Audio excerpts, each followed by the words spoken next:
ان الحمد للہ والصلاة والسلام علی رسول اللہ اما بعد اعوذ باللہ السمیع العلیم من الشیطان الرجیم من ہمزہ ونفخہ ونفثہ بسم اللہ الرحمن الرحیم وآخرین منہم لما یلحقوا بہم وہو العزیز الحکیم۔ محترم ناظرین اور معزز سامعین، اصلاح میڈیا کے پلیٹ فارم سے بندہ ناچیز حافظ ابو یحییٰ آپ کی خدمت میں ایک دفعہ پھر حاضر ہے۔ صحیح بخاری احادیث کی کتب میں ایک بلند مقام رکھتی ہے، اصح الکتب بعد کتاب اللہ کا لقب اسے حاصل ہوا ہے۔ امت، تمام ائمہ مسلمین اور عوام المسلمین اس بات پر متفق ہیں کہ صحیح البخاری قرآن کے بعد سب سے اصح ترین صحیح ترین کتاب ہے اور اس کی صحت پر امت کا اجماع ہے۔ تو منکرین حدیث ہمیشہ صحیح بخاری پر حملہ کرتے ہیں اور ان کی کوشش ہوتی ہے کہ صحیح بخاری جو سب سے اعلیٰ ترین کتاب ہے حدیث کی، ہم اس پر حملہ کر کے اس کو مشکوک بنائیں تاکہ باقی ذخیرہ حدیث آٹومیٹیکلی مسلمانوں کی نظر میں مشکوک ہو جائے۔ تو وہ اس طرح کے جھوٹ پھیلاتے ہیں اور اس طرح کی گپیں ہانکتے ہیں اور اس طرح کے اعتراضات کرتے ہیں جو مضحکہ خیز بھی ہوتے ہیں، جو ان کی جہالت کو واضح بھی کرتے ہیں اور ان کی بے عقلی کی دلیل بھی ہوتے ہیں۔ عموماً جو ان کے اعتراضات ہوتے ہیں وہ ان کے بقول عقلی اعتراضات ہوتے ہیں، وہ لاجیکلی اپنی لاجک کے مطابق وہ صحیح بخاری کو غلط ثابت کرنے کی کوشش کرتے ہیں۔ اصل اعتراضات تو یہی ہوتے ہیں ان کے کہ ان کی عقل میں، ان کی ناقص عقل میں کوئی حدیث نہیں سما رہی ہوتی تو اس کا انکار کرتے ہیں، لیکن وہ لوگوں کو ایموشنلی بلیک میل کرنے کے لیے کبھی تو کہتے ہیں کہ یہ قرآن کے خلاف ہے، کبھی کہتے ہیں کہ یہ عصمت انبیاء کے خلاف ہے، اور کبھی کچھ۔ اصل میں یہ لوگوں کو جذباتی طور پر اپنی بات کی طرف متوجہ کرنے کی ایک کوشش ہوتی ہے، ورنہ ساری امت 1400 سال سوئی رہی، بھلا ان کو پتہ ہی نہیں چلا، ائمہ محدثین کو بھی نہیں پتہ چلا کہ صحیح بخاری کی حدیث قرآن کے خلاف ہے یا صحیح بخاری کی حدیث عصمت انبیاء کے خلاف ہے، اس سے نعوذ باللہ انبیاء کی توہین ہو رہی ہے، نعوذ باللہ ثم نعوذ باللہ۔ تو یہ جاہل جو ہیں آج کے دور میں اٹھ کے منہ اٹھا کے کہہ دیتے ہیں کہ صحیح بخاری میں یہ بات قرآن کے خلاف ہے یا یہ انبیاء کی شان کے خلاف ہے، تو اصل میں یہ ان کی اپنی جو ناقص عقل ہوتی ہے نا، یہ اس کے خلاف ہوتی ہے۔ اٹھدرمی عناد اور صحیح حدیث سے عداوت جو ان کو وراثت میں ملی ہے اپنے آباء و اجداد سے، اسی کا اظہار کرتے ہیں۔ تو کچھ تو ایسے ہیں منکرین حدیث جو بالکل جاہل قسم کے لوگ ہوتے ہیں، جس طرح آپ آج کل فیس بک وغیرہ پہ دیکھتے ہیں، کوئی بھی اٹھ کر منہ اٹھا کر ایسے ہی ایک لفظ بھی عربی کا نہیں آتا تو وہ صحیح بخاری پر اعتراض کر رہا ہوتا ہے۔ جس کو پتہ نہیں غسل کا طریقہ کیا ہے وہ بھی صحیح بخاری پر اعتراض کر رہا ہے، جس کو پتہ نہیں وضو کا طریقہ کیا ہے، جس کو نماز نہیں پڑھنی آتی، جس کو سورہ فاتحہ صحیح پڑھنی نہیں آتی، جس کو سورہ اخلاص کا ترجمہ نہیں صحیح آتا، وہ صحیح بخاری پر اعتراض کر رہا اور یہ کہہ رہا ہوتا ہے یہ حدیث قرآن کے خلاف ہے، دیکھو جی عقل نہیں مانتی، دیکھو جی یہ انبیاء کی شان کے خلاف ہے۔ تو کچھ لوگ ایسے ہیں جو اپنے تقلیدی جمود کی وجہ سے صحیح بخاری پر اعتراضات کرتے ہیں، اور کچھ لوگ معتزلہ اور خوارج اور روافض کے نظریات سے متاثر ہو گئے ہیں اور وہ اپنے حلقے میں اہل علم شمار کیے جاتے ہیں، وہ بھی صحیح بخاری پر اس طرح کے اعتراضات کرتے نظر آتے ہیں۔ تو سب سے پہلے تو جو عقلی اعتراضات کرتے ہیں ہم ان کی بات کریں گے۔ ویسے ہم ان اعتراضات کو 3 قسموں میں تقسیم کرتے ہیں۔ ایک عقلی اعتراضات ہیں، دوسرے تاریخی اعتراضات ہیں، یعنی بعض واقعات کو وہ ثابت کرنے کی کوشش کرتے ہیں کہ دیکھو جی تاریخی طور پر یہ مسلمہ حقیقت ہے جبکہ صحیح بخاری میں اس کے خلاف بات ہے۔ اور تیسرے جو اعتراضات وہ اصولی اعتراض، جو ان کے بقول وہ اصول حدیث کی روشنی میں صحیح بخاری پر اعتراض کر رہے ہوتے ہیں۔ تو ہم انشاءاللہ ان سب باتوں کی تھوڑی تھوڑی مثالیں بھی آپ کو دیں گے، خصوصاً جو عقلی اعتراضات عموماً زیادہ وہی ہوتے ہیں تو ہم زیادہ اس پر فوکس کریں گے، اور کچھ 1-2 مثالیں جو ہیں وہ تاریخی اعتراضات کی بھی اور 1-2 مثالیں جو ہیں وہ اصولی اعتراضات کی آپ کے سامنے پیش کریں گے۔ تو سب سے پہلے جو عقلی اعتراضات کی طرف آتے ہیں، جن کو قرآن کے خلاف کہہ کر پیش کیا جاتا ہے یا عصمت انبیاء کے خلاف کہہ کر پیش کیا جاتا ہے، ان میں سے ایک اعتراض صحیح بخاری میں نبی کریم صلی اللہ علیہ وسلم پر جادو ہو جانے کی حدیث ہے کہ نبی کریم صلی اللہ علیہ وسلم پر جادو کا اثر ہو گیا۔ یہ صحیح بخاری میں 3175 نمبر بھی ہے اور کئی مقامات پر یہ حدیث موجود ہے۔ سیدہ عائشہ صدیقہ رضی اللہ عنہا بیان کرتی ہیں کہ ان النبی صلی اللہ علیہ وسلم سحر حتی کان یخیل الیہ انہ صنع شیئا ولم یصنعہ۔ آپ صلی اللہ علیہ وسلم پر جادو کا اثر ہو گیا اور اس اثر کی وجہ سے آپ صلی اللہ علیہ وسلم سمجھتے کہ میں نے کوئی کام کیا ہے، حالانکہ نہیں کیا ہوتا تھا۔ جادو کے اثر سے آپ صلی اللہ علیہ وسلم کو اتنا محسوس ہوتا کہ شاید میں نے وہ کام کر لیا ہے، حالانکہ نہیں کیا ہوتا تھا۔ اب اس حدیث پر اس قدر واویلا کیا انہوں نے، منکرین حدیث نے، اب وہ چاہے احناف کے علماء میں سے ہی کیوں نہ ہوں، جیسا کہ حبیب الرحمن کاندلوی جو ہیں وہ ہیں، اور اس طرح اور بھی کئی ایک ہیں، وہ علماء میں شمار کیے جاتے ہیں، لیکن وہ بھی انکار حدیث کے فتنے میں مبتلا ہو گئے، اور انہوں نے بھی صحیح بخاری کی جو متفق علیہ احادیث ہیں، صحیح ترین احادیث، ان کو قرآن کے خلاف کہہ کے یہ پروپیگنڈا کیا کہ نعوذ باللہ صحیح بخاری جو ہے وہ صحیح نہیں ہے۔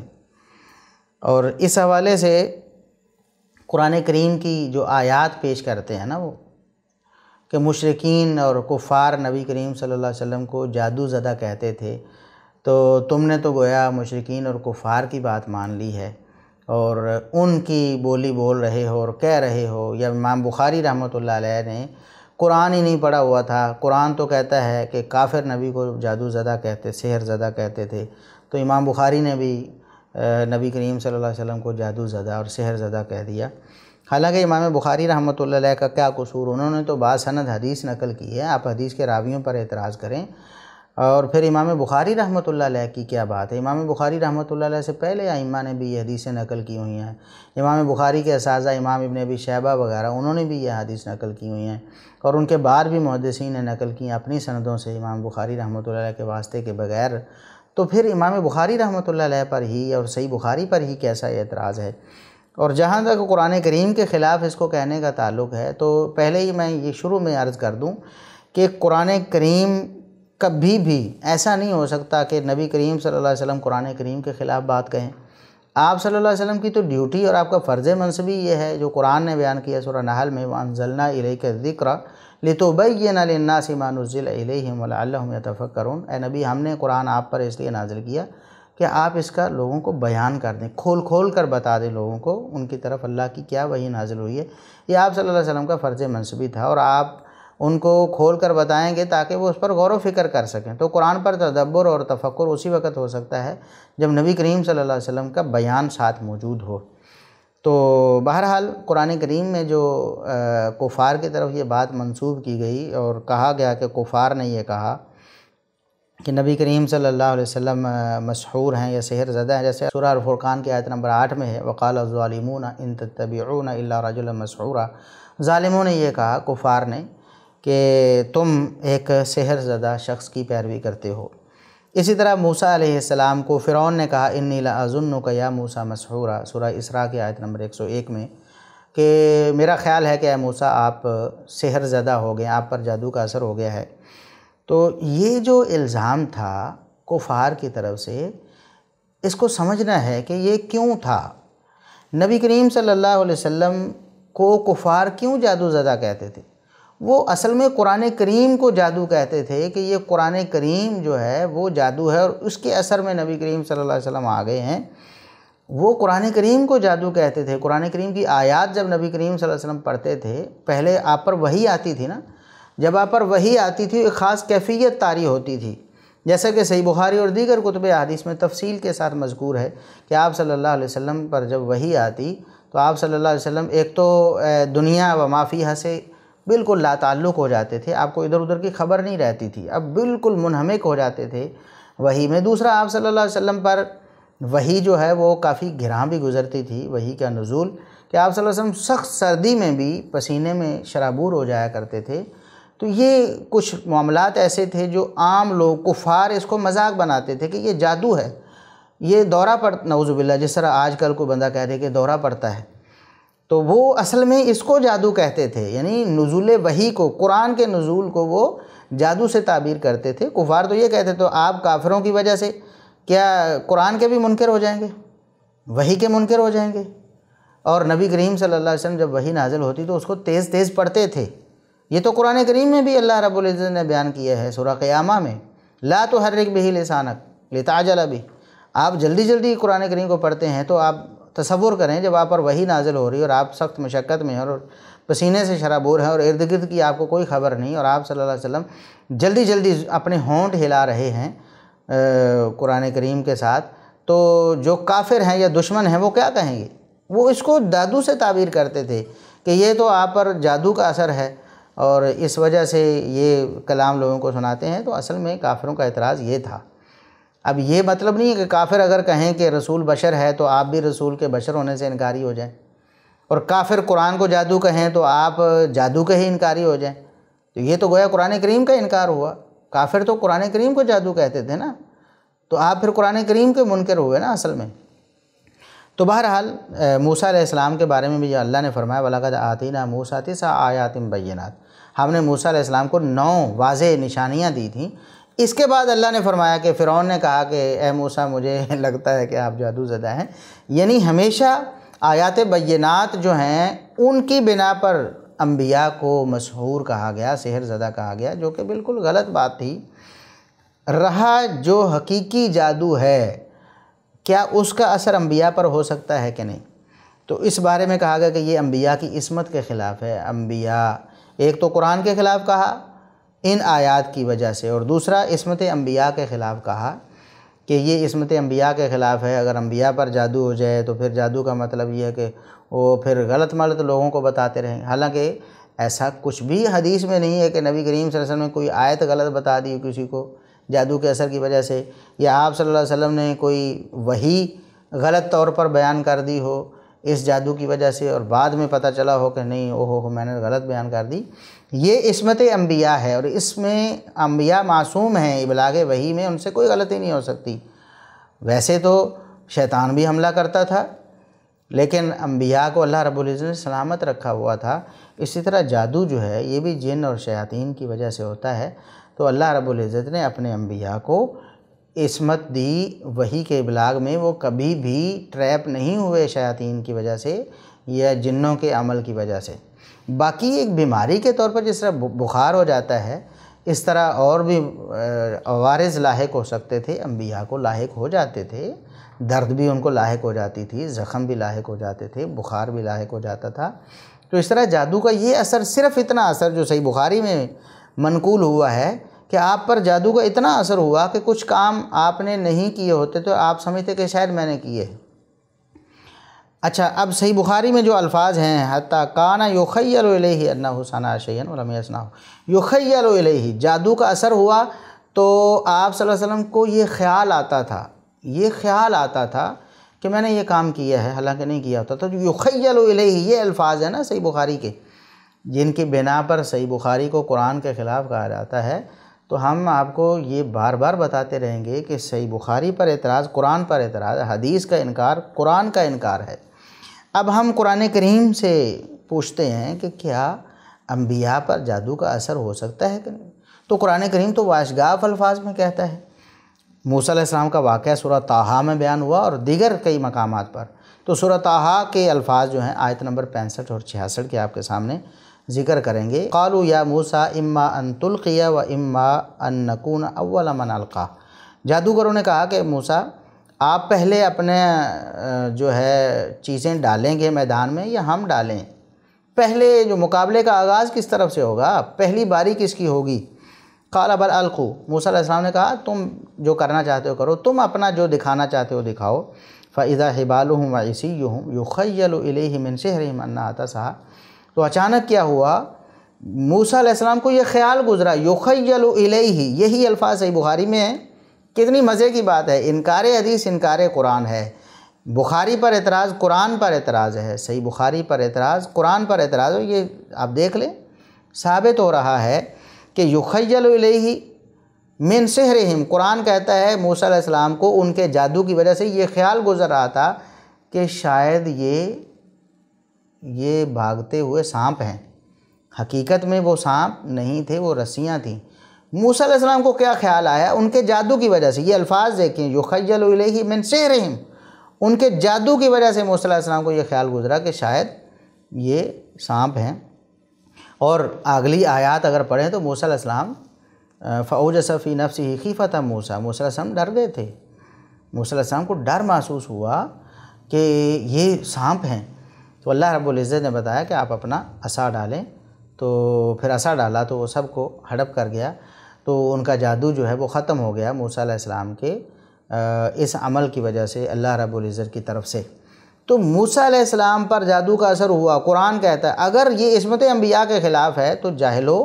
پھر موسیٰ علیہ السلام پر کیسے اثر ہو گیا؟ پھر ان کی عصمت کے خلاف کیوں نہ ہوا؟ تو اللہ رب العزت نے فرمایا یخیل الیہ من سحرہم، ان کے جادو کی وجہ سے موسیٰ علیہ السلام کو یہ خیال گزرا اور موسیٰ علیہ السلام ڈر گئے تھے۔ تو ایسے ہی اگر نبی کریم صلی اللہ علیہ وسلم کے بارے میں صحیح بخاری میں ہے کہ یخیل الیہ انہ صنع شیئا ولم یصنعہ، آپ کو یہ خیال آتا تھا کہ شاید میں نے یہ کام کیا ہے لیکن آپ نے نہیں کیا ہوتا، اس سے زیادہ تو کوئی اثر ہوا ہی نہیں جادو کا، یہی تھا نا۔ تو یہ تو قرآن سے بھی ثابت ہو گیا۔ تو بہرحال ان کی یہ جو ایموشنلی بلیک میلنگ ہے نا ان کی، اس سے متاثر نہیں ہونا چاہیے۔ یہ تو دراصل قرآن کریم پر حملہ کرتے ہیں، اور آپ نے قرآن کریم کے الفاظ میں دیکھ لیا کہ کسی نبی پر جادو کا اثر ہونا یہ کوئی ان کی عصمت کے خلاف نہیں ہے، ورنہ تو یہ قرآن کریم کا بھی انکار کرے نا کہ قرآن کریم نے اس کا اس بات کیوں کیا ہے۔ دوسری بات، یہ تو ایک اعتراض تھا جادو کے حوالے سے، بہرحال اس پہ بہت زیادہ علماء نے لکھا بھی ہے، اور یہ یاد رکھیں اہل السنہ میں سے کوئی شخص ایسا نہیں ہے 1400 سال میں اہل السنہ میں سے جو جادو کا انکاری ہو یا انبیاء کرام پر جادو کے اثر ہونے کا انکاری ہو یا اس حدیث کو کہتا ہو کہ یہ عصمت انبیاء کے خلاف ہے، کوئی ایک بھی امام محدث مفسر نہیں ملے گا۔ ہاں معتزلہ جو ہیں، گمراہ لوگ جو ہیں، ان کا یہ نظریہ تھا، اور اس کا کئی ایک علماء جو ہیں وہ رد کر چکے ہیں۔ خود حنفی علماء بہت سارے انہوں نے لکھا ہے کہ یہ جہال اور بہت بدباطن جو معتزلہ ہیں، یہ ان کا موقف ہے کہ انبیاء پر جادو نہیں ہو سکتا یا اس طرح یہ عصمت انبیاء کے خلاف ہے، یہ اہل السنہ کا موقف نہیں ہے۔ بہرحال یہاں تفصیل کا موقع نہیں ہے ورنہ بات بہت لمبی ہو جائے گی اور ہمارے جو مثالیں ہیں وہ درمیان میں ہی رہ جائیں گی، ورنہ اگر ہم علماء احناف جو ہیں ان کے اقوال پیش کریں تو شاید ہو سکتا ہے گھنٹہ گزر جائے۔ بہت سارے ان کے اقوال اور بہت سارے انہوں نے اپنی کتابوں میں باقاعدہ یہ باتیں درج کی ہوئی ہیں۔ یہ معتزلہ کا موقف ہے، یہ اہل سنہ کا موقف نہیں، اور خبردار کیا ہے۔ لیکن آج کے بعض جو حنفی ہیں، اپنے آپ کو حنفیت کی طرف منسوب کرنے والے، اصل میں تو وہ حنفی نہیں ہیں۔ لوگوں نے تو اس پہ بھی مقالے لکھے ہیں کہ امام ابو حنیفہ رحمۃ اللہ علیہ کیا جادو کے انکاری تھے یا انبیاء کرام پر جادو ہونے کے حوالے سے ان کو کوئی ملاحظات تھے، تو انہوں نے ثابت کیا ایسا کچھ نہیں ہے، نہ علماء احناف اس کے انکاری رہے ہیں۔ یہ بعض لوگ جو ہیں یہ آج مثال کے طور پر یہ ایک فوت ہو گئے ہیں احمد سعید چترول گڑھی جو ہیں وہ، اور اس طرح کے کئی اور لوگ، حبیب الرحمن کاندلوی اور اس طرح کے کئی اس کماش کے لوگ ہیں جو ان احادیث پر اعتراضات کرتے ہیں، لیکن ان کے اعتراضات کی کوئی وقت نہیں ہے، وہ کوڑے دان میں پھینکنے کے قابل ہیں، کیونکہ امت نے 1400 سال میں کبھی ایسا کوئی نظریہ نہیں رکھا اور کبھی ایسا کوئی اعتراض نہیں کیا۔ اب آتے ہیں سیدہ عائشہ رضی اللہ عنہا سے نکاح کی عمر جو ہے، اس پر بہت زیادہ اعتراض ہوتا ہے، اور منکرین حدیث جو ہیں ان کے لیے تو یہ گویا کہ ایک سنہرا موقع ہوتا ہے کہ فوری طور پر لپکتے ہیں۔ دیکھیں جی بخاری میں یہ لکھا ہے کہ 6 سال کی عمر میں نکاح اور 9 سال کی عمر میں رخصتی ہوگی۔ 9 سال کی عمر میں رخصتی ہونا، اس کو وہ اتنا واویلا، اتنا پروپیگنڈا کرتے ہیں، سر پہ اٹھاتے ہیں، طوفان بدتمیزی برپا کرتے ہیں امام بخاری رحمۃ اللہ علیہ کے خلاف اور حدیث کے خلاف، حالانکہ وہ جو قرآن کریم کو ماننے کے قائل ہیں کہ ہم قرآن کریم کو صرف مانتے ہیں، تو قرآن کریم میں کہاں لکھا ہے کہ 9 سال کی عمر میں نکاح نہیں ہو سکتا؟ یا قرآن کریم نے کہاں کوئی عمر مقرر کی ہے کہ یہ عمر ہونی چاہیے، اس عمر میں نکاح ہوگا یا شادی ہوگی یا رخصتی ہوگی، اس سے پہلے رخصتی نہیں ہو سکتی؟ ایسا کہاں لکھا ہے قرآن کریم میں؟ اتنا اہم مسئلہ ہے تو اگر ایسی کوئی حد ہوتی تو قرآن کریم صریحاً اس کا اعلان کرتا اور بتاتا کہ دیکھو یہ تو عمر یہ ہونی چاہیے، اتنی عمر کو پہنچیں گے تو پھر نکاح کر سکتے ہیں یا رخصتی کر سکتے ہیں، اس سے پہلے نہیں کر سکتے۔ اب جو لوگ 18 سال کی عمر کو حد بتاتے ہیں، ان کے نزدیک بھی 18 سال سے ایک دن پہلے جو ہے وہ نکاح حرام ہے، اور ایک دن میں کیا جادو ہو جاتا ہے کہ وہ لڑکی جو ہے جو 18 سال سے ایک دن پہلے تو بچی تھی، تو ایک دن بعد وہ جناب میچور ہو جاتی ہے اور وہ نکاح کے قابل ہو جاتی ہے۔ اور کئی ممالک جو ہیں ان میں 16 سال کی عمر، اور کئی ممالک میں اس سے بھی کم عمر ہے نکاح کے لیے جو مقرر ہے، یا نکاح جن ملکوں میں نکاح کا کوئی ادارہ ہی نہیں ہے، اس کو مانتے ہی نہیں ہیں، ان کے ہاں باقاعدہ جو مرد و خواتین کا آپس میں جائز جو تعلق ہے اس کی عمر اس سے بھی کم ہے، اس سے بھی کم ہے، 16 سال سے بھی کم ہے۔ اور ہمارے پنجاب میں 16 سال کی عمر کو عدالتی طور پر نکاح کے لیے درست قرار دیا گیا ہوا ہے۔ تو بہرحال تو جو 16 سال قرار دیتے ہیں ان کے لیے پھر 16 سال سے ایک دن پہلے جو ہے 15 سال 11 مہینے اور 29 دن ان کے نزدیک وہ حرام ہوتا ہے، اور ایک دن میں ایسا جادو ہو جاتا ہے کہ وہ میچور ہو جاتی ہے لڑکی، اور اس سے نکاح جائز اور شادی رخصتی جائز ہو جاتی ہے۔ یہ پھر اس کو جسٹیفائی کیسے کرتے ہیں؟ جبکہ قرآن کریم میں اللہ رب العزت نے جو فرمایا ہے سورۃ الطلاق میں آیت نمبر 4 میں، وَاللَّائِي يَئِسْنَ مِنَ الْمَحِيضِ مِن نِّسَائِكُمْ إِنِ ارْتَبْتُمْ فَعِدَّتُهُنَّ 3 أَشْهُرٍ وَاللَّائِي لَمْ يَحِضْنَ، ایسی عورتیں جن کا حیض گزر چکا، یعنی ان کی عمر ہی گزر چکی ہے، اب حیض آنا ان کو بند ہو گیا ہے، پیریڈز نہیں آتے، تو ان کی عدت بھی 3 مہینے ہے، وَاللَّائِي لَمْ يَحِضْنَ، اور ایسی لڑکیاں جن کو ابھی تک حیض آیا نہیں ہے، یعنی وہ اس عمر کو نہیں پہنچی بلوغت کو، ان کی عدت بھی 3 مہینے ہے۔ قرآن تو ایسی عورتوں کی عدت بتا رہا ہے، اور عدت آپ کو پتہ ہے نکاح کے بعد ہوتی ہے اور رخصتی کے بعد ہوتی ہے۔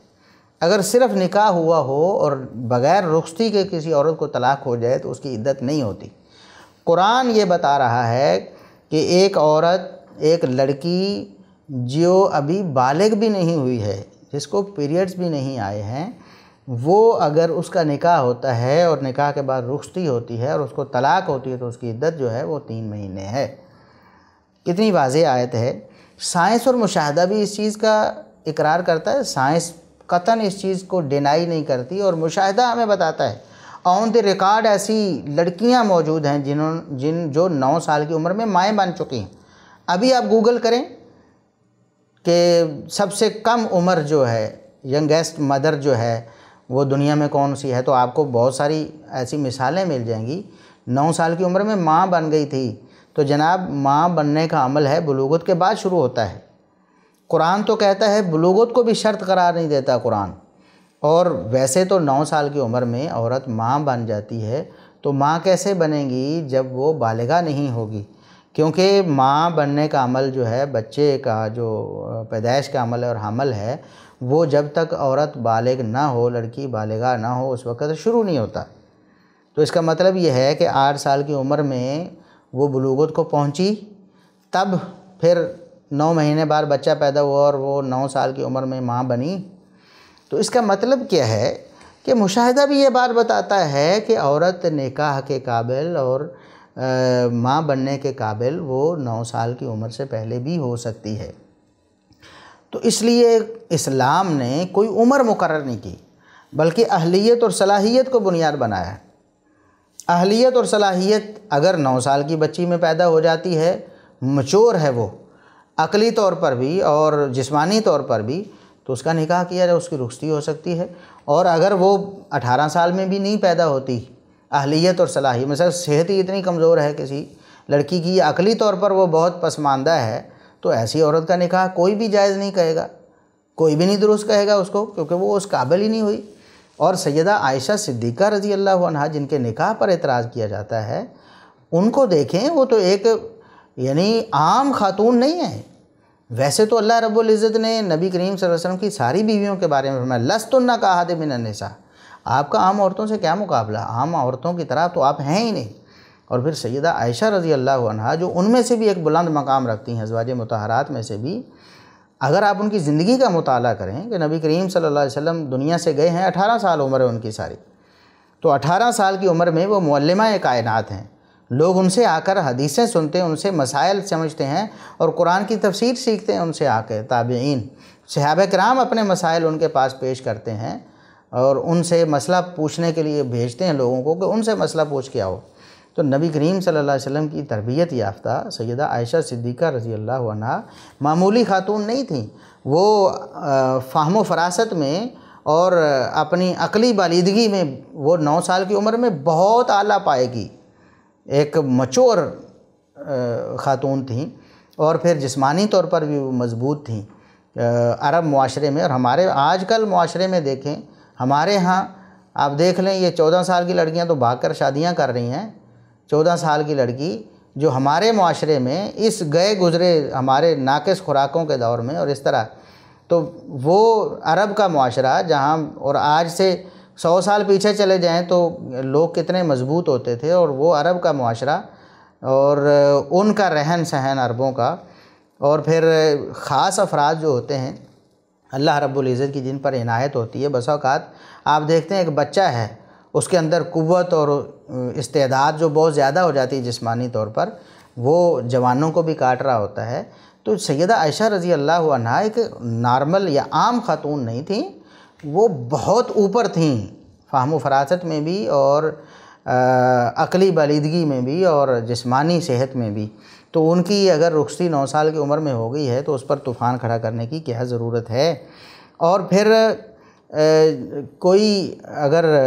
حنفی آج انکار حدیث کے رو میں بہہ کر یہ اعتراض کرتا ہے تو اس کو اپنے کبار علماء کی عقل پہ رونا چاہیے کہ جنہوں نے ساری پوری تاریخ میں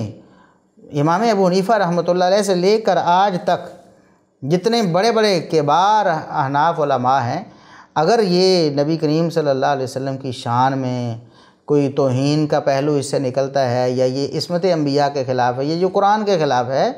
تو ان کو کیوں سمجھنا ہی؟ آج ایک بندہ اٹھ کے جناب وہ اچھلتا ہے ممبر پہ اور منکر حدیث بنا بیٹھا ہے، ویسے تو وہ بڑا اپنے آپ کو وہ سمجھتا ہے اور لوگ بھی اس کو عالم سمجھتے ہیں، وہ ممبر پہ اچھل کر کہہ رہا ہوتا ہے کہ دیکھو جی امام بخاری نے ملحدین کے ہاتھ میں جناب وہ یہ دے دیا ہے جیسے بندر کے ہاتھ میں ماچس دیتے ہیں، نعوذ باللہ ثم نعوذ باللہ، اس طرح کی جو یعنی یہ ہم تو ان کو بکواسات کہیں گے۔ انشاءاللہ ہم اس پہ ایک مفصل سیریز بھی تیار کریں گے سیدہ عائشہ رضی اللہ عنہا کی عمر پر جو اعتراضات کیے جاتے ہیں اس حوالے سے۔ تو یہاں ہم اتنا ہی بتانا چاہیں گے کہ نہ تو قرآن کریم کے یہ خلاف ہے، نہ انبیاء کی عصمت کے خلاف ہے، اور نہ اس میں کوئی اور ایسا کوئی پہلو ہے۔ اگر ہوتا تو امام بخاری کو نظر آتا، امام مسلم کو نظر آتا، ائمہ دین کو، اور بعد میں جو محدثین ہیں ان کو نظر آتا، احناف کے کبار علماء ان کو نظر آتا، وہ اس حدیث کو قلم زد کرتے اور لکھتے کہ یہ تو کوئی جھوٹ شامل ہو گیا ہے نعوذ باللہ بخاری میں، یا یہ کسی نے گھڑ کر ڈال دیا ہے۔ آج کل بعض لوگ جو ہیں وہ جو جہلا قسم کے وہ اٹھ کر کہتے ہیں کہ امام بخاری نے اس حدیث کو درج ہی نہیں کیا تھا، یہ بعد میں کسی نے ڈال دی۔ اور بھئی صحیح بخاری متواتر اور متداول ہے، امام بخاری رحمۃ اللہ علیہ کے دور سے لے کر آج تک اب آج مثال کے طور پر ہر ادارے میں پڑھائی جا رہی ہے، تو کیا اس میں کوئی حدیث ڈال سکتا ہے کوئی؟ تو امام بخاری رحمۃ اللہ علیہ کے دور میں ان سے پڑھنے والوں کی تعداد بے شمار ہے، اور پھر آگے سماع ہر دور میں آپ دیکھیں صحیح بخاری کے سماع کو کس قدر اہمیت دی جاتی تھی۔ اس وقت تک کسی کی علمی قابلیت کا اعتراف ہی نہیں کیا جاتا جب تک صحیح بخاری کا اس نے سماع نہیں کیا ہوتا تھا، اس کا علم حاصل نہیں کیا ہوتا تھا۔ آج بھی یہی حال ہے۔ تو کیسے ہو سکتا ہے آپ چپ کر کے ایسے کہ متواتر و متداول کتاب کے بارے میں یہ کہہ دیں، پھر کیوں نہیں کہہ رہتے کہ ہمارے ہدایہ میں جھوٹ شامل ہو گئے ہیں، یا امام ابو حنیفہ رحمۃ اللہ علیہ کی ساری فقہ گھڑ کر کسی نے ڈال دی، یہ کیوں نہیں کہہ دیتے؟ تو بہرحال اللہ رب العزت سمجھ عطا فرمائے۔ باقی باتیں جو ہیں آگے ہم کریں گے اس حوالے سے، تاریخی اصولی اعتراضات کے حوالے سے یا تاریخی اعتراضات کے حوالے سے۔ ایک اور اعتراض جو صحیح بخاری پر کیا جاتا ہے، وہ صحیح بخاری کی ایک روایت میں یہ الفاظ ہیں کہ نبی کریم صلی اللہ علیہ وسلم نے شروع میں جب وحی آئی اور پھر بند ہو گئی تو آپ بہت پریشان ہو گئے، اور پریشانی کی وجہ سے آپ نے ارادہ کیا کہ میں پہاڑ کی چوٹی سے اپنے آپ کو گرا دوں، یعنی خودکشی کر لوں۔ یہ الفاظ ان پر بہت بڑا طوفان اٹھایا جاتا ہے اور کہا جاتا ہے کہ دیکھو نبی کی توہین صحیح بخاری میں، اور اس طرح کی باتیں۔ پہلی بات تو یہ ہے کہ امام بخاری رحمۃ اللہ علیہ نے اس کو قطعاً صحیح نہیں کہا، اور نہ امت اس کو صحیح کہتی ہے۔ خود امام بخاری رحمۃ اللہ علیہ پیچھے حدیث نقل کر رہے ہیں اور وہ پوری سند کے ساتھ ہے، ٹھیک ہے۔ امام زہری رحمۃ اللہ علیہ سند بیان کر رہے ہیں اور بتا رہے ہیں کہ مجھے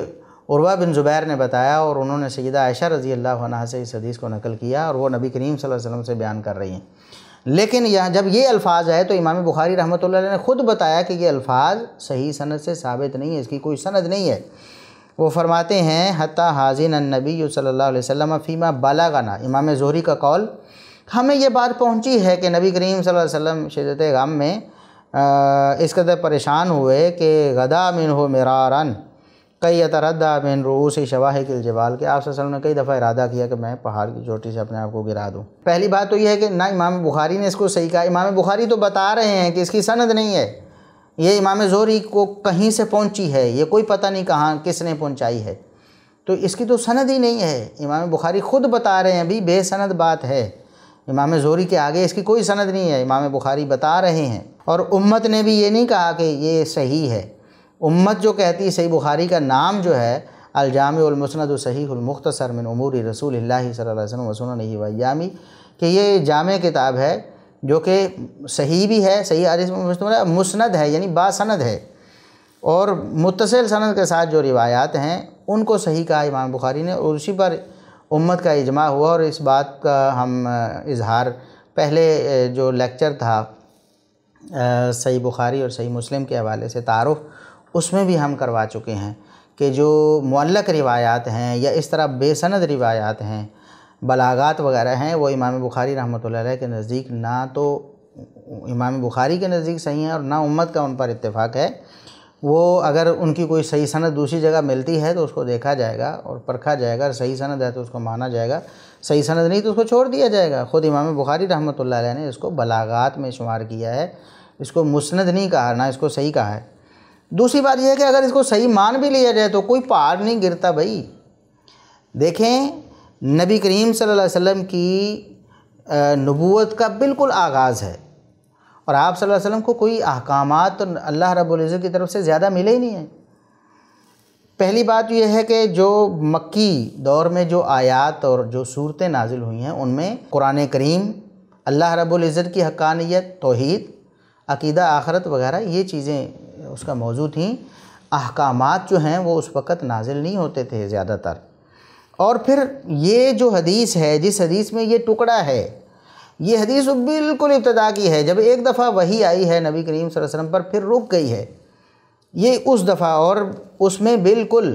یہ الفاظ موجود ہے اس روایت میں کہ اول ما بدی بہ رسول اللہ صلی اللہ علیہ وسلم من الوحی، سب سے پہلے جو وحی کی ابتدا ہوئی رسول اللہ علیہ وسلم پر وہ ایسے ہوئی، اور اس کے بعد پھر اچانک وحی رک گئی تو آپ صلی اللہ علیہ وسلم کے بارے میں یہ الفاظ آئے۔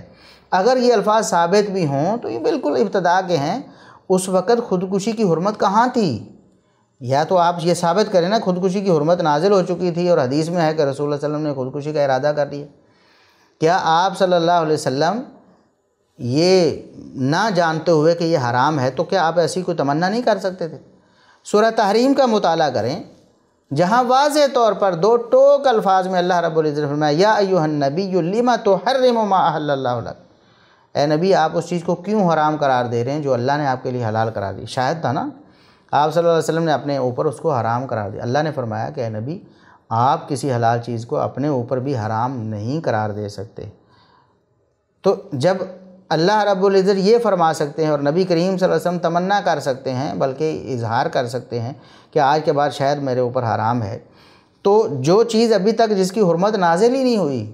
جو اللہ رب العزت نے ابھی حرام ٹھہرائی نہیں، اس پر کوئی دلیل نہیں ہے کہ اللہ نے حرام قرار دیا اور نبی کو بتایا ہو کہ خودکشی حرام ہے، اس کا اگر ارادہ کر لیں نبی کریم صلی اللہ علیہ وسلم اور یہ ثابت بھی ہو جائے تو اس سے کوئی پہاڑ نہیں گرتا اور حدیث پہ کوئی حرف بھی نہیں آتا ہے۔ جبکہ صحیح بات یہ ہے کہ یہ حدیث ثابت بھی نہیں ہے اور نہ امام بخاری رحمۃ اللہ علیہ نے اس کی صحت کا دعویٰ کیا ہے، لہٰذا امام بخاری اور یا صحیح بخاری پر اس کو اعتراض بنانا یہ بہت بڑی بیوقوفی ہے اور کم علمی اور جہالت ہے۔ اس کا نہ تو صحیح بخاری پر کوئی اثر پڑتا ہے نہ امام بخاری رحمۃ اللہ علیہ کی ذات پر۔ اب ایک اور روایت ہے جس کو بہت زیادہ اچھالتے ہیں منکرین حدیث، ویسے تو بہت ساری مثالیں ہیں لیکن ہم تھوڑی تھوڑی مثالیں ذکر کر کے جلد اپنی بات کو ختم کرنا چاہیں گے۔ ایک بندریہ کو رجم کرنے کے بارے میں کہ عمر بن میمون بیان کرتے ہیں کہ وہ سفر میں تھے اور راستے میں انہوں نے دیکھا کہ کچھ بندر جمع ہیں، دو بندروں نے آپس میں تعلق قائم کیا، ایک بندریہ تھی ایک بندر تھا، مذکر مؤنث تھے۔ تو انہوں نے اس بندر کو پکڑا جس نے زنا کیا تھا اور اس کو وہ رجم کر رہے تھے، یعنی پتھر مار مار کر اس کو مار رہے تھے، ان کے سامنے انہوں نے اس کو رجم کر دیا۔ اس پر وویلا شروع کر دیتے ہیں، دیکھو جی یہ کتنی مزہ کا خیز بات ہے جی، یہ کیسے ہو سکتا ہے جی، یہ احکامات جو ہیں یہ رجم وغیرہ کے یہ تو انسانوں کے لیے ہیں، اور منکرین حدیث تو ویسے رجم کو نہیں مانتے، اس کے انکاری ہیں، تو وہ اس کو اور زیادہ مذاق بناتے ہیں کہ دیکھو جی یہ رجم ثابت کرنے کے لیے جی بندروں کو رجم کروا رہے ہیں، اور دیکھو جی بندروں کے لیے کب یہ شریعت آ گئی جی، بندر کہاں سے قرآن پڑھتے ہیں جی، وہ اس طرح کی بہت زیادہ بکواسات اور خرافات بکتے ہیں۔ ہم ان سے صرف یہ پوچھتے ہیں کہ اگر اللہ رب العزت نے لوگوں کو اپنا دین سمجھانے کے لیے بندروں کے دل میں یہ بات ڈال دی کہ وہ ایک زنا کرنے والے بندر کو رجم کریں، تو اس میں کون سی بڑی بات ہے، کون سی بڑی بات ہے؟ اور یہ کوئی ایسی انہونی ہے کہ جو آپ کو قرآن کے خلاف لگتی ہے؟ ایسا کبھی نہیں ہوا دنیا میں۔ قرآن کریم کا انکار، اور ہم پہلے جو کہہ رہے ہیں کہ حدیث کا انکار قرآن کا انکار، اور صحیح بخاری پر اعتراض قرآن پر اعتراض ہے۔ آپ سورہ مائدہ پڑھیں، آیت نمبر 27 میں اللہ رب العزت نے کیا فرمایا ہے؟ وَاتْلُ عَلَيْهِمْ نَبَأَ ابْنَيْ آدَمَ بِالْحَقِّ، اے نبی آدم کے دونوں بیٹوں کا واقعہ جو ہے حقیقی واقعہ وہ آپ لوگوں کو سنائیں کہ دونوں نے قربانی کی، ایک کی قربانی قبول ہوئی دوسرے کی نہیں ہوئی۔ ایک نے کہا کہ میں تمہیں قتل کر دوں گا، دوسرے نے کہا کہ قتل کر دو گے بھی کیوں کرو گے، قربانی تو اللہ متقین کی قبول کرتا ہے، اور اگر تم قتل کرو گے تو پھر اپنی جان پر ظلم کرو گے۔ تو بہرحال یہ بات چیت ہوئی، آگے جب واقعی ایسا ہو گیا آدم علیہ السلام کے ایک بیٹے نے دوسرے کو قتل کر دیا، اب اس کو سمجھ نہیں آ رہی کہ میں اس کے ساتھ کیا کروں، پہلا قتل ہے، پہلی وفات ہے زمین پر، اب میرا بھائی میرے ہاتھوں قتل ہو گیا، میں اس کو کیا کروں، اس سے آگے کیا کروں، مجھے کوئی سمجھ نہیں آ رہی۔ تو فبعث اللہ غرابا یبحث فی الارض لیریہ کیف یواری سوءۃ اخیہ، یہ منکرین حدیث کی عقل پر، ان کے فہم پر یہ زبردست تمانچہ ہے کہ اللہ رب العزت نے کوے کو بھیجا، تم کہتے ہو قرآن کے خلاف ہے، اور تمہاری اپنی عقل قرآن کے خلاف، تم نے قرآن پڑھا ہی نہیں ہے۔ قرآن کہتا ہے اللہ رب العزت نے اپنے بندے کو بھائی کے دفن کا طریقہ بتانے کے لیے کوے کو بھیجا، اور اس کوے نے کیا کیا، دوسرے کوے کو قتل کیا، اور اس کوے کو قتل کر کے اس نے زمین میں گڑھا کھودا اور اس میں اس کو دفن کیا، اور اس سے پتہ چلا آدم علیہ السلام کے بیٹے کو کہ میں نے کیا کرنا ہے، اپنے بھائی کو کیسے دفن کرنا ہے۔ اور اگر دفن کا طریقہ بتانے کے لیے اللہ رب العزت کسی کوے کو مقرر کر سکتا ہے، تو پھر کیا رجم کا طریقہ بتانے کے لیے کسی بندر کے دل میں ایسی بات ڈال کے، بندروں کے دل میں ڈال کے کسی بندر کو رجم کیا جانا، یہ قرآن کے خلاف ہے یا تمہاری عقل قرآن کے خلاف ہے؟ اب کرو نا انکار قرآن کا بھی، یہی بکواسات قرآن پر بھی کرو نا، تاکہ تمہارا جو کفر ہے وہ واضح ہو، لوگوں کے سامنے صحیح بخاری پر اعتراض کرتے ہو اور قرآن کہتے ہو کہ امام بخاری نے قرآن نہیں پڑھا تھا، تم نے قرآن نہیں پڑھا۔ اصل میں منکرین حدیث سب سے بڑے جاہل ہوتے ہیں قرآن سے، انہوں نے کبھی نہیں قرآن پڑھا ہوتا۔ جو کہتے ہیں نا کہ ہم صرف قرآن کو مانتے ہیں، وہ دراصل صرف شیطان کو مانتے ہیں، قرآن کریم کو وہ پڑھتے ہی نہیں ہیں۔ اور اس کی مثالیں ہم پہلے بھی کئی دفعہ بیان کر چکے ہیں۔ ایک دفعہ میں رحیم یار خان میں گیا تو وہاں ایک منکر حدیث سے بات ہوئی، اور وہ کہتا ہے کہ نماز، یہ جو رکوع سجدے والی نماز مسجد میں تم پڑھتے ہو، یہ ملا کی نماز ہے، یہ قرآن کی صلاۃ نہیں ہے۔ اور میں نے اس سے کہا کہ چلو قرآن کریم نکالو، 5واں پارہ نکالتے ہیں، آپ قرآن کریم وہ لاؤ جو ترجمہ تم پڑھتے ہو، جو تمہارے کسی بڑے نے کیا ہے اور جس کو تم اتھینٹک سمجھتے ہو، جس میں تم یہ نہیں کہو گے کہ کیونکہ تمہیں تو عربی آتی نہیں، ظاہر ترجمہ پڑھو گے نا تو تمہیں پتہ چلے گا قرآن کیا کہتا ہے، تو اپنا معتمد علیہ ترجمہ لے آؤ۔ وہ اندر گیا اور قرآن کریم لے آیا، ترجمے والا مترجم تھا، اب مجھے یاد نہیں کون سا ترجمہ، اس نے کہا کہ مجھے اس ترجمے پر اعتماد ہے۔ تو میں نے نماز خوف کے بارے میں اللہ رب العزت نے جو طریقہ بتایا ہے نبی کریم صلی اللہ علیہ وسلم کو کہ جب آپ دشمن سے مقابل کھڑے ہوں اور پھر اچانک نماز کا وقت آ جائے تو آپ دو گروہوں میں تقسیم کر لیں صحابہ کرام کو، ایک گروہ ایک صف آپ کے ساتھ آ جائے، وہ ایک رکعت پڑھے، فَإِذَا سَجَدُوا فَلْيَكُونُوا مِن وَرَائِكُمْ، جب وہ سجدہ کر لیں نا، یعنی ایک رکعت پڑھ لیں تو وہ پھر دوسری جگہ پہ چلے جائیں دشمن کے سامنے، اور دشمن کے سامنے کھڑی ہوئی جو صف ہے وہ آپ کے ساتھ آ کے دوسری رکعت پڑھ لیں۔ میں نے کہا دیکھو سجدے کا ذکر تو قرآن میں آ گیا کہ جب وہ سجدہ کر چکے ہیں تو وہ پیچھے چلے جائیں اور دوسرے ان کی جگہ پر آ جائیں، تو پڑھو یہ کیا لکھا ہوا ہے؟ تم کہتے ہو یہ ملا کی نماز ہے رکوع سجدے والی، تم قرآن پڑھا تم نے؟ وہ حیران، جو لوگوں کو دعوت دیتا تھا کہ آؤ صرف قرآن پڑھو اور صرف قرآن پر عمل کرو، یہ حدیثیں جو ہے نا اس سے افتراق اور انتشار پیدا ہوتا ہے، اس جاہل کو اتنا نہیں پتہ تھا کہ قرآن میں یہ بھی لکھا ہوا ہے۔ وہ حیران ہو گیا اور کہتا ہے کہ میں اس پر مزید غور کروں گا۔ میں نے کہا کرتے رہو اب غور۔ تو بہرحال یہ سب سے بڑے جاہل ہوتے ہیں قرآن سے، جو صرف قرآن کو پڑھ کر حدیث کو رد کرنے کا دعویٰ کرتے ہیں۔ اب بعض لوگ جو ہیں وہ یہی اعتراض، یہ قرآن کے خلاف ہے، یہ عقل کے خلاف ہے، یہ اسلام کے اصولوں کے خلاف ہے، حدیث صحیح بخاری کی، یہ اعتراض وہ کرتے ہیں اپنی تقلید کی بنا پر، خالص تقلید کی بنا پر، کیونکہ ان کی فقہ کے خلاف آ رہا ہوتا ہے۔ اور جیسا کہ احناف نے حدیث مسرات پر اعتراض کیا ہے۔ حدیث مسرات صحیح بخاری میں 2148 نمبر ہے۔ سیدنا ابو ہریرہ رضی اللہ عنہ بیان کرتے ہیں کہ نبی کریم صلی اللہ علیہ وسلم نے فرمایا کہ کسی اونٹنی یا کسی بکری وغیرہ کو تم دودھ اس کا روک کر نہ رکھو،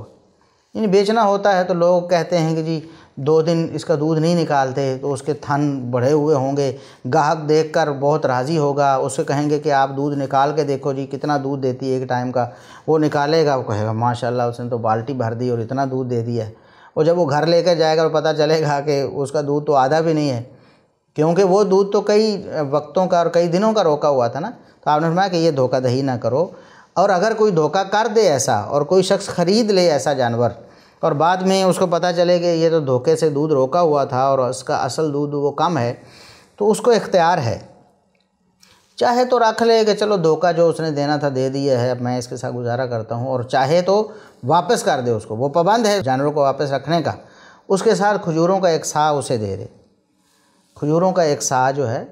وہ اس کو دے دے، کوئی مطلب 2-2.5 کلو کھجوریں بنتی ہیں، وہ جا کے اس کو دے، اس کے متھے مارے کہ یہ رکھو کھجوریں اور جانور بھی رکھو اور میرے پیسے واپس دو۔ یہ نبی کریم صلی اللہ علیہ وسلم نے فرمایا۔ اب احناف کہتے ہیں کہ یہ عقل کے خلاف ہے، یہ قیاس کے خلاف ہے اور یہ قرآن کے خلاف ہے۔ حیران ہونے والی بات ہے۔ اور پھر اور کوئی بہانہ نظر نہیں آیا تو کہا کہ اس کے جو راوی ہیں نا اس حدیث کے ابو ہریرہ رضی اللہ عنہ، وہ غیر فقیہ ہیں، وہ تو ان کو سمجھ بوجھ ہی کوئی نہیں تھی کہ ان کے سر سے کیا نکل رہا، نعوذ باللہ ثم نعوذ باللہ۔ تو کہتے ہیں یہ نور الانوار اور اصول الشاشی جو معتبر ترین کتابیں ان کی اصول کی، اس میں وہ لکھتے ہیں کہ وَعَلَىٰ هَٰذَا تَرَكَ أَصْحَابُنَا رِوَایَتَ أَبِي هُرَيْرَةَ فِي مَسْأَلَةِ الْمُسَرَّاتِ بِالْقِيَاسِ، ہم نے قیاس کی وجہ سے، یعنی یہ عقلی ڈھونگ کی وجہ سے ہم نے اس حدیث کو رد کر دیا اور ترک کر دیا ہے۔ اور جناب سرفراز صفدر دیوبندی صاحب جو ابھی پاکستان میں ہی فوت ہوئے ہیں، بہت ان کو متکلم اسلام بھی کہتے ہیں اور اہل سنت کے بھی امام اپنے آپ کو، مطلب احناف ان کو کہتے ہیں، دیوبندی حضرات، وہ کہتے ہیں یہ حدیث قرآنی ضابطے کے خلاف ہے، قرآنی ضابطے کے متعارض ہے۔ وہ ضابطہ کون سا ہے؟ فَاعْتَدُوا عَلَيْهِ بِمِثْلِ مَا اعْتَدَىٰ عَلَيْكُمْ، کہ تم اتنی زیادتی کر سکتے ہو جتنی کسی نے کی ہے۔ تو جب تم نے دودھ اس کا زیادہ نکالا، آپ دیکھ رہے ایک جانور کا 10 کلو دودھ تھا بھینس گائے کے نیچے کم از کم، اس نے 2-3 دنوں سے روکا ہوا یا 2 ٹائموں کا روکا ہوا تھا، آپ نے دودھ دھویا اور 10 کلو دودھ نکلا، اور 10 کلو دودھ آپ واپس کرنے گئے ہیں تو اس کو ایک سا کھجور دے کے 2.5 کلو کھجوریں دے کے 10 کلو دودھ آپ کیسے رکھ سکتے ہیں؟ کیونکہ دودھ تو 10 کلو آپ نے یا 2 ٹائم آپ نے رکھ لیا یا 3 ٹائم آپ نے اپنے پاس رکھا اور اس کا دودھ استعمال کیا، اور آپ کو پتہ چلا کہ نہیں دودھ تو واقعی کم ہے اور اس کو واپس دینے گئے اور آپ نے صرف 1 سا کھجوریں دی ہیں، یعنی 2.5 کلو کھجوریں دے کے آپ اس کا 10-20 کلو دودھ جو ہے وہ کیسے ہضم کر سکتے ہیں؟ یہ اعتراض ہے، کہتے ہیں یہ قرآن کے خلاف ہے۔ حالانکہ ہم زیادہ بات تو نہیں کرتے اس پہ، تفصیل میں بھی نہیں جاتے، صرف مثال ہی بتا رہے تھے نا آپ کو۔ پہلے تو یہ دیکھیں نا کہ جو دھوکہ دے رہا ہے ظالم شخص، اس کا حق ہے کہ اس کو اس کا جو ہے وہ معاوضہ پورا دیا جائے۔ اس نے بھی تو اس کی رقم لی ہے، اس کے ساتھ دھوکہ کیا ہے، اس کے جذبات سے کھیلا ہے اور اس کو پریشان کیا ہے۔ اور پھر دیکھیں کہ جانور کو لے کے جانے اور لے کے آنے کا آج کے دور میں ٹرانسپورٹ کا بھی خرچہ اس نے کیا ہوگا، یا پیدل بھی لے کے گیا ہے تو مشقت ہوئی ہے، اور جانور اس نے تلاش کرنے میں، اس تک پہنچنے میں اور پھر واپس لانے میں کتنی اس کو مشقت ہوئی، اس کا کوئی اعتبار نہیں۔ اور پھر جب نبی کریم صلی اللہ علیہ وسلم فرما رہے ہیں تو آپ اپنی عقل کو حاکم بنا رہے ہیں محمد الرسول اللہ صلی اللہ علیہ وسلم کی بات پہ۔ اور رہا یہ اعتراض کہ یہ امام سیدنا ابو ہریرہ رضی اللہ عنہ فقیہ نہیں تھے اور انہوں نے غلط طور پر اس حدیث کو روایت کر دیا، یہ کتنا بڑا یعنی دغا بازی والا طریقہ ہے، کتنا بڑا جھوٹ ہے۔ امام بخاری رحمۃ اللہ علیہ کی بصیرت کو سلام کہ انہوں نے صحیح بخاری میں جو الفاظ درج کیے نا حدیث کے، اور سیدنا عبداللہ بن مسعود رضی اللہ عنہ سے وہی الفاظ نقل کیے، ان کا فتویٰ نقل کیا صحیح بخاری میں 2149 نمبر پہ۔ تو یعنی اس حدیث کو نقل کرنے کے بعد سیدھا امام بخاری رحمۃ اللہ علیہ نے سیدنا عبداللہ بن مسعود رضی اللہ عنہ کا فتویٰ نقل کر دیا کہ وہ تو فقیہ ہیں نا تمہارے نزدیک بھی، وہ بھی یہ فتویٰ دے رہے ہیں۔ فقہاء صحابہ میں یہ اعلیٰ مرتبہ سیدنا عبداللہ بن مسعود رضی اللہ عنہ کو دیتے ہیں، اور ہے بھی۔ تو کہتے ہیں کہ اگر ان کو غیر فقیہ کہو گے تو سیدنا عبداللہ بن مسعود کو کیا کہو گے؟ وہ تو خود کہہ رہے ہیں کہ ایک سا کھجور ہی دینی ہے، چاہے کتنا بھی دودھ آپ نے استعمال کیا ہے، وہ آپ نے جانور واپس کرنے کے لیے ایک سا کھجور دینی ہے اور اپنی پوری قیمت واپس لے لینی ہے۔ یہ ان لوگوں کے منہ پر زبردست علمی تمانچہ ہے جو امام بخاری رحمۃ اللہ علیہ یا صحیح بخاری پر اعتراض کرتے ہیں۔ وہ خود مانتے ہیں سیدنا عبداللہ بن مسعود فقیہ ہیں اور ان کا فتویٰ بھی ہے، تو پھر سیدنا ابو ہریرہ رضی اللہ عنہ کو غیر فقیہ کر ان کی توہین کر کے حدیث کو رد کرنا، کہنا کہ یہ قیاس کے خلاف ہے، قرآنی ضابطے کے خلاف ہے۔ کچھ خدا کا خوف کرو۔ عبداللہ بن مسعود رضی اللہ عنہ کو کیا قرآن نہیں آتا تھا؟ فاتدوا علیہ بمثل ما تدا علیکم، انہوں نے نہیں پڑھا تھا کیا؟ ابو ہریرہ رضی اللہ عنہ نے قرآن نہیں پڑھا تھا؟ نبی پاک صلی اللہ علیہ وسلم سے نہیں سیکھا تھا قرآن؟ تمہیں یہ کہاں سے تم نے یہ سمجھ لے لی جو نبی کریم صلی اللہ علیہ وسلم کے فرامین کو رد کرتی ہے؟ تو یہ ان لوگوں کا حال ہے۔ صحیح بخاری پر جو اعتراضات ہیں یہ فقہی جمود کی وجہ سے جو جھوٹے اعتراضات کیے جاتے ہیں ان میں سے ایک ہے۔ اسی طرح مال غنیمت میں سوار کا حصہ اور پیدل کا حصہ یہ الگ الگ شریعت میں مقرر کیا گیا۔ صحیح بخاری کی حدیث ہے کہ نبی کریم صلی اللہ علیہ وسلم نے جو پیدل تھا اس کو ایک حصہ دیا اور جو سوار تھا اس کو 3 حصے دیے۔ سوار کو 3 حصے اور پیدل کو 1 حصہ۔ کیا مطلب ہوا کہ ایک جو سوار ہے یعنی ایک شخص ہے مجاہد، اس کا 1 حصہ اور اس کے گھوڑے کے 2 حصے۔ اب اس کو کہا کہ یہ تو ہماری عقل کے خلاف ہے، اور ایک حنفی عالم جو ہے وہ اس حدیث کے حوالے سے لکھتا ہے الاختیار لتعلیل المختار، یہ ایک کتاب ہے، ایک حنفی امام ہیں، انہوں نے لکھا کہ ہم اس حدیث کو نہیں مانتے بھئی۔ کیوں؟ کہتے ہیں کہ وَلِأَنَّ الْإِنْتِفَاعَ بِالْفَارِسِ أَعْظَمُ مِنَ الْفَرَسِ، کہ جو مجاہد ہے اس سے جنگ میں جو فائدہ حاصل ہوتا ہے وہ گھوڑے کے فائدے سے زیادہ ہے۔ اس لیے کیسے ہو سکتا ہے کہ مجاہد کا حصہ کم اور گھوڑے کا زیادہ ہو جائے؟ گھوڑے کے 2 حصے اور مجاہد کا 1 حصہ۔ کہتے ہیں ہماری عقل ہی نہیں مانتی بھئی، یہ کیسے ہو جائے؟ اور پھر کہتے ہیں کہ اکیلا گھوڑا جو ہے اس کا تو کوئی بھی مطلب فائدہ ہی نہیں ہے نا، گھوڑے کا فائدہ تو مجاہد کے ساتھ ہی ہوتا ہے، تو پھر مجاہد کا حصہ کم کر دیا آپ نے اور گھوڑے کا حصہ زیادہ کر دیا، ہم نہیں میں مانتے۔ فلا یجوز ان یستحق الفرس اکثر من صاحبہ، ہم یہ درست نہیں سمجھتے کہ گھوڑے کا حصہ جو ہے وہ اپنے مالک کے حصے سے کم ہو۔ وَلِأَنَّهُ لا يجوز تفضیل البہیمۃ علی الآدمی، کہتے ہیں اس سے تو یہ لازم آتا ہے کہ گھوڑا جو ہے وہ آدمی سے بہتر کر دیا آپ نے،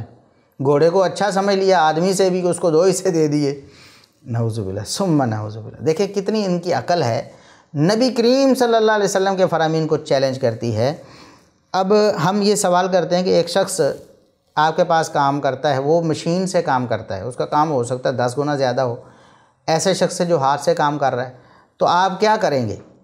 ایک شخص ہے جو پیدل آپ کا کام کرنے جاتا ہے اور ایک کہتا ہے میرے پاس بائک ہے، موٹر سائیکل ہے، یا میرے پاس گاڑی ہے، میں تیز ترین کام کروں گا، وہ ہو سکتا ہے اس سے 10 گنا زیادہ کام کر لے۔ تو کیا آپ یہی سمجھتے رہیں گے کہ جو ہاتھ سے کام کرنے والا ہے کاریگر، ہم نے اس کو 1000 روپے دہاڑی دی ہے، اور جو مشین سے کام کرنے والا اس کو ہم نے 3000 دے دی، تو یہ تو گویا مشین کی قیمت بندے سے زیادہ ہو گئی۔ اور بھئی مشین بندے نے استعمال کی ہے نا، مشین بندے کی ہی ملکیت ہے اور بندہ ہی مشین سے کام لے رہا ہے۔ تو اسی طرح اگر مجاہد گھوڑے سے کام لیتا ہے اور وہ زیادہ کام کرتا ہے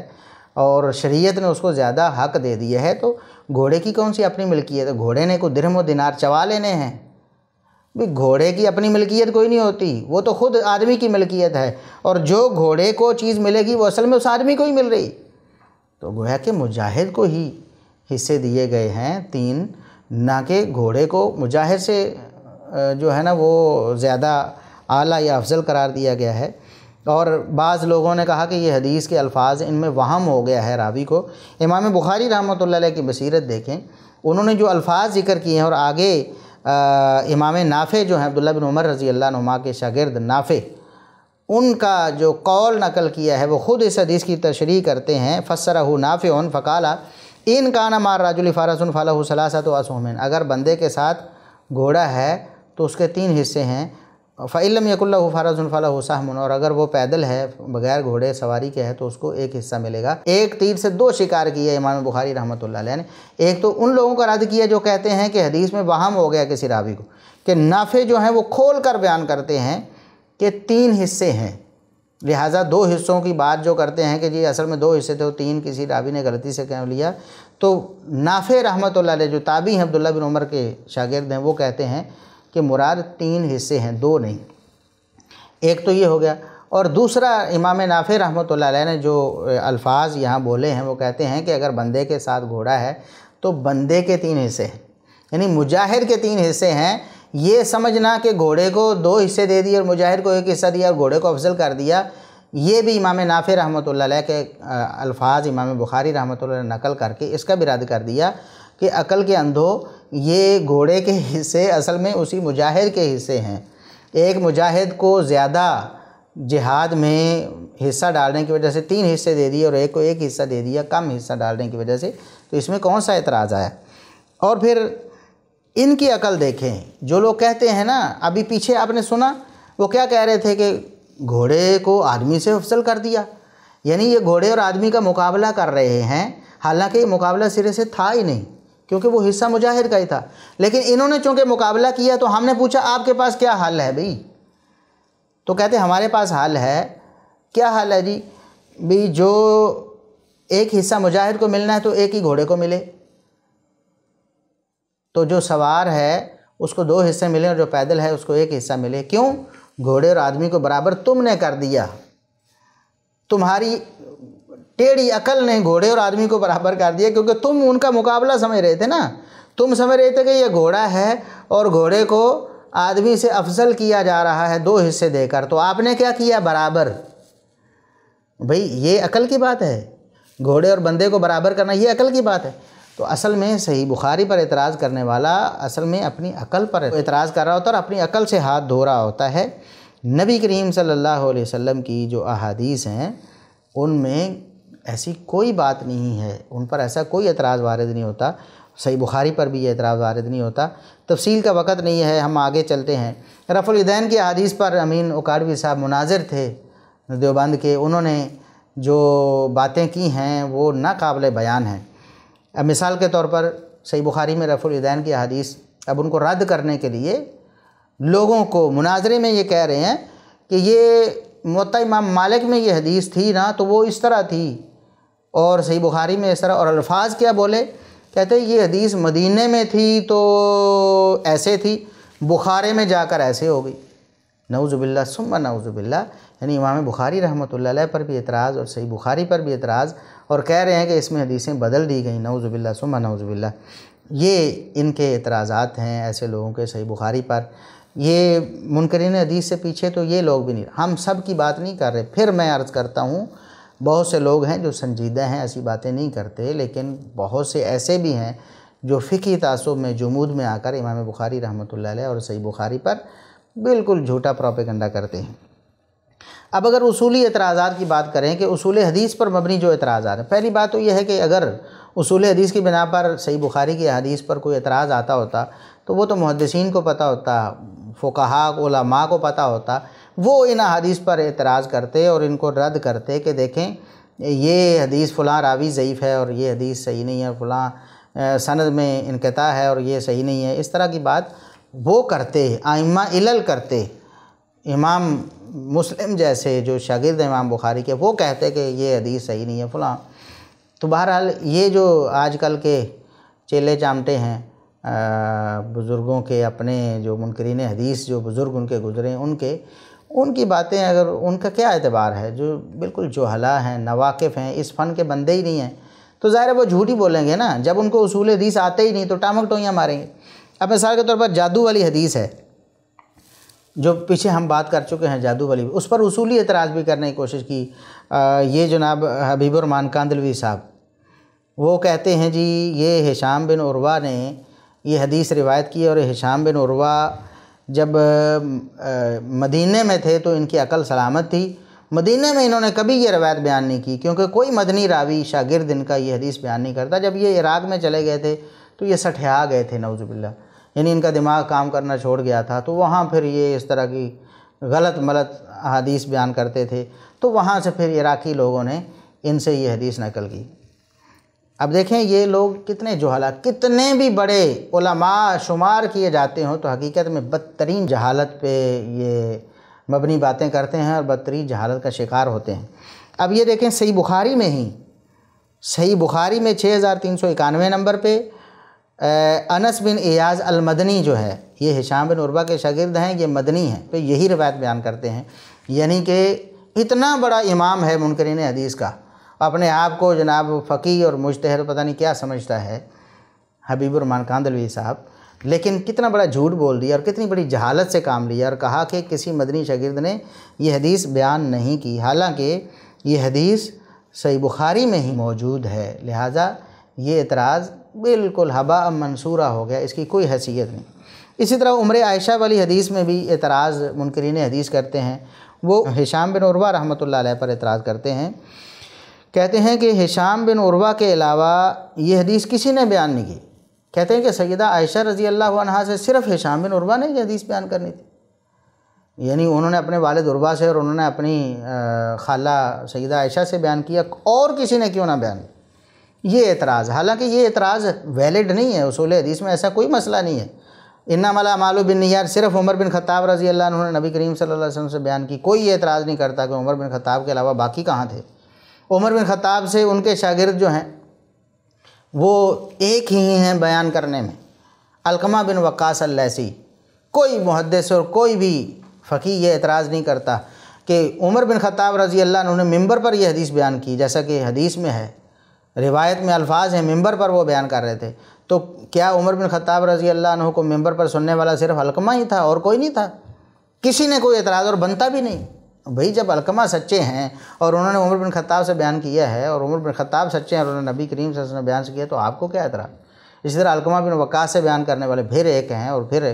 تو 3-4 واسطوں تک یہ روایت جو غریب رہی، یعنی ایک ایک راوی اس کو بیان کرتا رہا، تو کوئی اعتراض نہیں۔ تو اگر عمر عائشہ والی حدیث بھی ہشام بن عروہ ہی بیان کرتے تو اس میں کوئی اعتراض والی بات نہیں تھی، لیکن یہ اعتراض بھی منکرین حدیث کے اپنے علم پر اور ان کی عقل پر وارد ہوا کہ یہ خود صحیح مسلم میں امام زہری رحمۃ اللہ علیہ بھی، یعنی ہشام بن عروہ کے علاوہ امام زہری بھی ہشام بن عروہ کی مطابقت کر رہے ہیں، ابراہیم نخعی بھی، اور عبداللہ بن عروہ بھی، یعنی ہشام بن عروہ کے بھائی عبداللہ بن عروہ بھی۔ تو منکرین حدیث کا یہ جھوٹ بھی پکڑا گیا، اور یہ بھی ان کی اپنی کم علمی ثابت ہوئی کہ ہشام بن عروہ کے علاوہ حدیث ہی کوئی نہیں بیان کرتا، حالانکہ امام زہری بھی بیان کرتے ہیں ہشام بن عروہ کے علاوہ، ابراہیم نخعی بھی بیان کرتے ہیں، اور عبداللہ بن عروہ بھی صحیح مسلم میں بیان کرتے ہیں۔ یہ حالت ہے ان کی۔ اور باقی رہے تاریخی اعتراضات، یہ 2-3 مثالیں میں نے اصولی اعتراضات کی دیں۔ اب تاریخی اعتراضات، جی فلاں معاملہ تو فلاں تاریخ کو ہو گیا تھا، اور صحیح بخاری میں غلط درج ہے کہ یہ واقعہ فلاں تاریخ کو ہوا۔ مثال کے طور پر سیدہ عائشہ رضی اللہ عنہا کی عمر کے حوالے سے یہ دعویٰ کیا جاتا ہے، اور یہ ایک پہاڑا گنتی پڑھ کے لوگوں کو گمراہ کرنے کی کوشش کی جاتی ہے کہ دیکھیں جی سیدہ اسماء رضی اللہ عنہ، تاریخ سے یہ بات ثابت ہے کہ سیدہ اسماء رضی اللہ عنہا وہ 10 سال بڑی تھیں سیدہ عائشہ رضی اللہ عنہا سے، تو جب وہ 10 سال بڑی ہوئیں تو اس کا مطلب یہ ہے کہ سیدہ عائشہ رضی اللہ عنہا کی عمر نکاح کے وقت 9 سال نہیں بلکہ 19 سال ہوئی۔ حالانکہ تاریخی طور پر سیدہ اسماء رضی اللہ عنہا کا سیدہ عائشہ رضی اللہ عنہا سے 10 سال بڑا ہونا قطعاً ثابت نہیں، کوئی اس کا ثبوت نہیں ہے، جھوٹ بس۔ اب ایک قول ہے جس پر زیادہ سے زیادہ بنیاد بنانے کی کوشش کی گئی یا جس کو وہ پیش کرنے کی کوشش کی، تاریخ دمشق میں عبد الرحمن بن ابی الزناد کا قول ہے، وہ بھی منقطع ہے کہ عبد الرحمن بن ابی الزناد جو ہے ان کا سیدہ عائشہ رضی اللہ عنہا سے سماع لکھا بلکہ زمانہ ہی نہیں پایا، تو ان کو کیسے پتہ ہوا کہ سیدہ اسماء رضی اللہ عنہا بڑی ہیں، اتنی بڑی ہیں 10 سال، اور سیدہ عائشہ رضی اللہ عنہا صرف 10 سال چھوٹی ہیں؟ جبکہ حقیقت یہ ہے، ثابت شدہ حقائق کے مطابق سیدہ اسماء رضی اللہ عنہا کی وفات 73 ہجری میں ہوئی۔ یہ طبقات الکبریٰ ابن سعد کی اس میں یہ ثابت ہے حسن سند کے ساتھ، اور ان کی عمر 100 سال تھی، یہ بات بھی تاریخ دمشق میں حسن سند کے ساتھ ثابت ہے۔ یوں ان کی عمر نبی کریم صلی اللہ علیہ وسلم کی وفات کے وقت 38 سال بنتی ہے، جبکہ سیدہ عائشہ رضی اللہ عنہا کی عمر 18 سال تھی نبی کریم صلی اللہ علیہ وسلم کی وفات کے وقت، تو ان کی عمر کا فرق 20 سال ہوا نہ کہ 10 سال۔ تو یہ ان کے تاریخی اعتراضات کی حقیقت ہے کہ تاریخی حوالے سے بھی جھوٹ بولتے ہیں اور یہ غلط بیانی سے کام لیتے ہیں کہ صحیح بخاری میں تاریخی طور پر غلط روایات ہیں۔ اب ایک اور مشہور منکر حدیث تھے شبیر احمد اظہر میرٹھی، جن کی کتاب کا میں نے جواب بھی الحمدللہ لکھا تھا، تو وہ سیدہ عائشہ رضی اللہ عنہا پر جو منافقین نے بہتان باندھا تھا نا، حدیث افک جسے کہتے ہیں، سیدہ عائشہ رضی اللہ عنہا پر جھوٹا بہتان ان کے کردار پر لگانے کی کوشش کی گئی، واقعہ افک اسے کہتے ہیں، تو کہتے ہیں کہ یہ بھی جھوٹ ہے، واقعہ افک بھی ثابت نہیں، سیدہ عائشہ رضی اللہ عنہا پر کبھی الزام اور بہتان منافقین نے لگایا ہی نہیں۔ اور اس سلسلے میں کہتے ہیں کہ اس داستان میں سعد بن معاذ رضی اللہ عنہ کا ذکر ہے، اس حدیث میں ذکر ہے سعد بن معاذ رضی اللہ عنہ کا، تو کہتے ہیں کہ اس داستان میں حضرت سعد بن معاذ کا ذکر ہونا اس کے قطعی جھوٹ ہونے کی واضح دلیل ہے، اس لیے کہ تمام مورخین اس پر متفق ہیں کہ غزوہ بنی المصطلق جسے غزوہ مریسی کہا جاتا ہے وہ غزوہ احزاب کے تقریباً 9 ماہ بعد ہوا ہے۔ کہتے ہیں غزوہ مریسی غزوہ احزاب کے بعد ہوا ہے، اس پر تمام مورخین متفق ہیں۔ اب دیکھیں کتنا بڑا دعویٰ کیا، اور عام بندہ ظاہر پڑھ رہا ہے، اس کے پاس تو اتنے وسائل ہی نہیں کہ وہ جا کے واقعی تحقیق کرے کہ کیا تمام مورخین واقعی متفق ہیں اس بات پہ کہ غزوہ مریسی جو ہے وہ غزوہ احزاب کے 9 ماہ بعد ہوا ہے، تو پھر اس واقعے میں جو غزوہ مریسی کے درمیان پیش آیا ہے، اس میں سعد بن معاذ رضی اللہ عنہ کا جو واقعہ ذکر آنا ہے وہ کیسے درست ہو سکتا ہے؟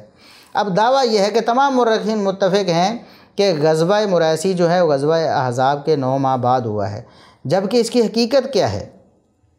یہ بہت بڑا جھوٹ ہے، یہ اس طرح کے جھوٹ بولتے ہیں تاریخی حوالے سے اعتراضات کرنے میں۔ اب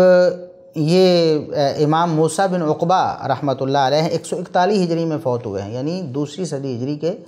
یہ محدث بھی ہیں اور امام مغازی بھی ہیں،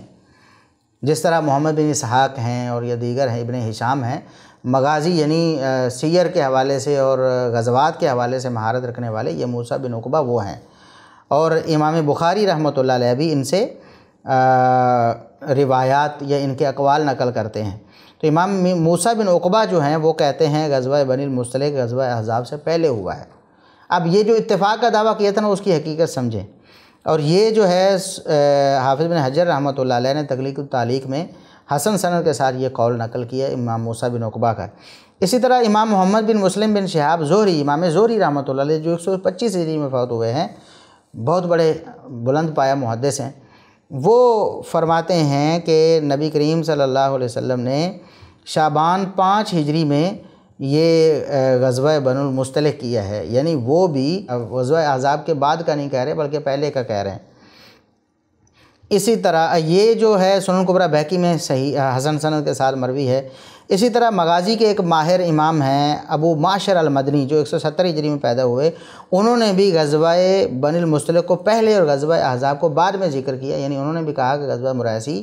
غزوہ بنی المصطلق پہلے ہوا ہے، اور یہ فتح الباری حافظ بن حجر میں یہ قول موجود ہے۔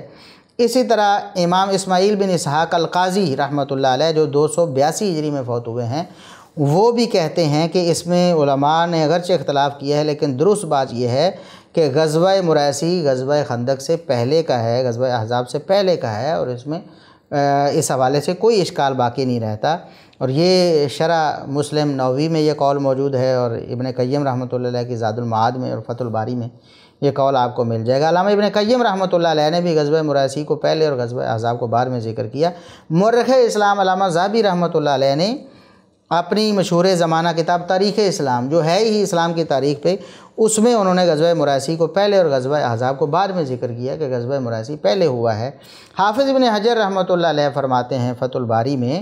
کہ فَيَظْهَرُ أَنَّ الْمُرَيْسِيَّ كَانَتْ فِي سَنَةِ خَمْسٍ فِي شعبان، کہ یہ بات بالکل واضح ہو جاتی ہے ان دلائل سے کہ غزوہ مریسی جو ہے وہ شعبان 5 ہجری میں تھا، اور غزوہ خندق جو ہے وہ شوال 5 ہجری میں تھا، یعنی غزوہ مریسی پہلے اور غزوہ احزاب بعد میں ہوا۔ اسی طرح عالم عرب کے مشہور عالم شیخ ابن عثیمین رحمۃ اللہ علیہ وہ فرماتے ہیں کہ غزوہ خندق جو ہے وہ شوال 5 ہجری میں واقع ہوا، یعنی غزوہ مریسی کے بعد ہوا۔ اسی طرح عالم عرب کے معروف محقق اور مورخ محمد الغزالی وہ بھی فرماتے ہیں یہی بات۔ اسی طرح محمد الخضری ایک مورخ ہیں عرب، وہ بھی یہی کہتے ہیں۔ اسی طرح اردو اور عربی زبان میں سیرت کی جو کتاب وہ اول انعام یافتہ پوری دنیا میں الرحیق المختوم، اس کے جو مصنف ہیں مولانا صفی اور مورب پوری رحمۃ اللہ علیہ، وہ بھی یہی کہتے ہیں۔ اسی طرح کئی ایک مورخین ہیں، علامہ ابن سعد رحمۃ اللہ علیہ ہیں، اسی طرح بلازری ہیں، ان کی کتاب جو ان سے منسوب ہے اگر ثابت ہو تو اس میں بھی یہی قول ہے انساب الاشراف میں۔ اسی طرح اور کئی ایک علامہ صابونی ہیں موجودہ دور میں، ڈاکٹر سعید رمضان بوطی ہیں، اسی طرح حسن الساعتی ہیں، وہ سارے یہ کہتے ہیں غزوہ بنی المصطلق شعبان 5 ہجری میں ہوا، غزوہ خندق جو ہے وہ ماہ شوال میں یعنی بعد میں پیش آیا۔